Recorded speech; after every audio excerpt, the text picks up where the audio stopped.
Hi guys, welcome to DD Nature. உங்கள் வீட்டில் எவ்வளோ பேர் வீட்டில் வந்து கருவேப்பிலை இருக்குது அப்படின்றத எனக்கு கமெண்ட்டில் சொல்லுங்கள். ஏன்னா இந்த கருவேப்பிலையில் நிறைய ஹெல்த் பெனிஃபிட்ஸ் அதிகமாக இருக்கிறது. மருத்துவ குணங்கள் நிறைஞ்ச ஒரு கருவேப்பிலை நம்ம அன்றாடம் பயன்படுத்தும் உணவில் வந்து பயன்படுத்திக்கிட்டு தான் இருக்கோம். இருந்தாலும் நம்மளுக்கு வந்து எந்த அளவுக்கு ஹெல்த் பெனிஃபிட்ஸ் கிடைக்குது அப்படின்றது தெரியாது. உள்ளுக்கு நம்ம எந்த அளவுக்கு எடுத்துக்கிறோம் அப்படின்றதும் தெரியாது இல்லையா?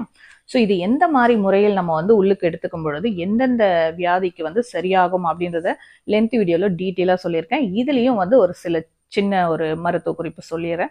உங்களுக்கு வந்து வயிறு சம்பந்தமான பிரச்சனைகள் இருக்கு அப்படின்னா இதுல ஒன்றும் இல்லை, 1 டம்ளர் தண்ணி, கருவேப்பிலை, இஞ்சி, சீரகம் இது மூணையும் போட்டு நல்லா வந்து கொதிக்க வைங்க. 1 டம்ளர் தண்ணி கொதிச்ச பிறகு ஆற வச்சு வடிகட்டி குடிச்சிட்டு வந்தீங்கன்னா உங்களுக்கு வந்து நிறைய பிரச்சனைகள் தீர்வாகும். இது குடிச்ச பிறகு உங்களுக்கு தெரியும். அது மட்டும் இல்ல, நிழல்ல உலர்த்தி இதை பொடி பண்ணி இன்னும் 2 பொருள் இதை கூட சேர்த்து பொடி பண்ணி இதை வந்து சாப்பிட்டுட்டு வந்தோம்னா 100% வந்து சர்க்கரை நோயை வந்து குணப்படுத்தலாம். இதோட வீடியோ வந்து நான் ஆல்ரெடி போட்டிருக்கேன். வேணுன்றவங்க அதை செக் பண்ணி பாருங்க. இந்த வீடியோ பிடிச்சிருந்தா லைக் பண்ணுங்க.